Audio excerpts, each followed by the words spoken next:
The mighty conqueror takes up a large part of the heavens, and so we can get our bearings. Right here we've got Boötes, the coming one, you'll remember.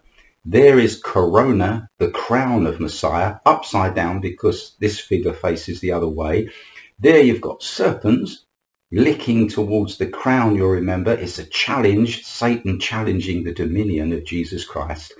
And there is Ophiuchus, another image of the Messiah, who holds the serpent in his mighty hands. And who could this figure be except the captain of our salvation himself, Jesus Christ?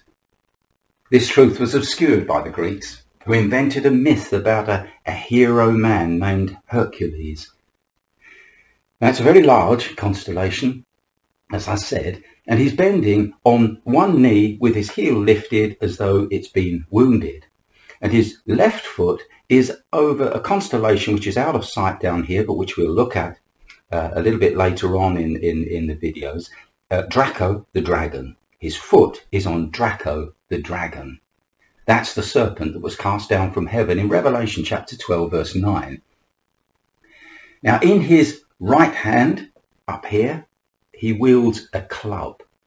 And in his left hand, a triple-headed monster named Cerberus. He wears the skin of a lion that he has slain, and much of this imagery derives from the later Greek myth of Hercules.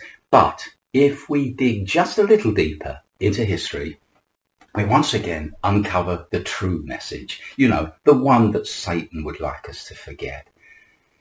In the ancient zodiac of Dendera, this is a human figure wielding a club, but he bears the name of Baal, B-A-U, which means who cometh, and is the Egyptian equivalent of the Hebrew Boötes. This is Baal in the zodiac of Dendera. So in other words, it's the same figure. Boötes and this figure are exactly the same. He it is who will crush Draco the dragon and destroy the works of the evil one. 1 John chapter 3 verse 8. Amen. In Arabic, he's simply called Al-Giskal, the strong one. Now let's look at a few of the stars. The brightest is located in the head right here, and you'll see the name of it is Ras Al-Gethi. Ras Al-Gethi, and that means the head of him who bruises. Now, who does that remind us of? We think of course, Genesis 3:15.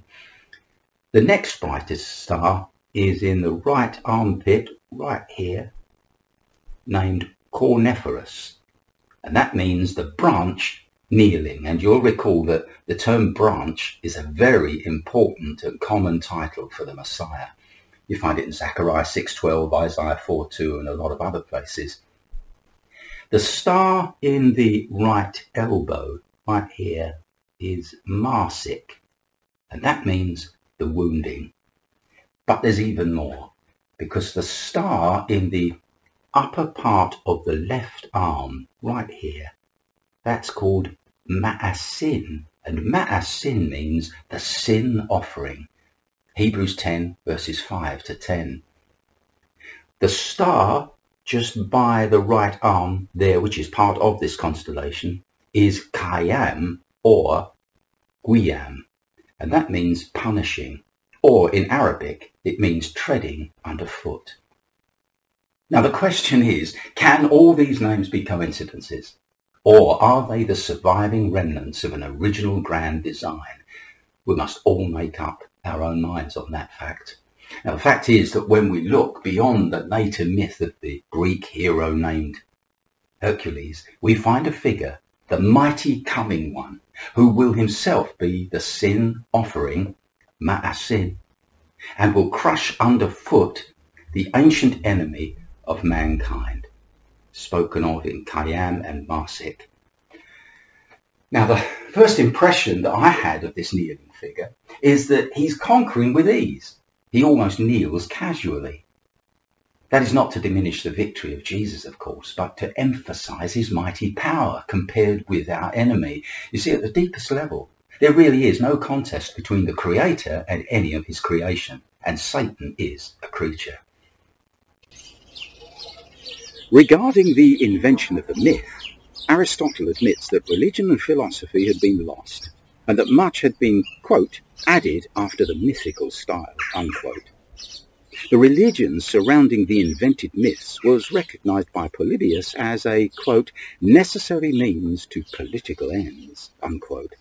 And finally, Neander identifies Greek mythology as, quote, the fragments of a tradition which transmitted the knowledge of divine things possessed in the earliest times, unquote. I'm going to read you something out of Bullinger's book, The Witness of the Stars. Page 43. Bishop Horsley believed that the fables of the Greek mythology could be traced back to the prophecies of the Messiah, of which they were a perversion from ignorance or design. This is especially true of Hercules. In his apparently impossible tasks of overthrowing gigantic enemies and delivering captives, we can see through the shadow and discern the pure light of the truth. We can understand how the original star picture must have been a prophetic representation of him who shall destroy the old serpent and open the way again, not to fabled apples of gold, but to the tree of life. He it is who, through suffering in the mighty conflict and brought to his knee, going down even to the dust of death, shall yet, in resurrection and advent glory, wield his victorious club, subdue his enemies, and plant his foot on the dragon's head. For of him it is written, Thou shalt tread upon the lion and adder, the young lion and the dragon shalt thou trample underfoot. Psalm 91, verse 13. Sagittarius is next.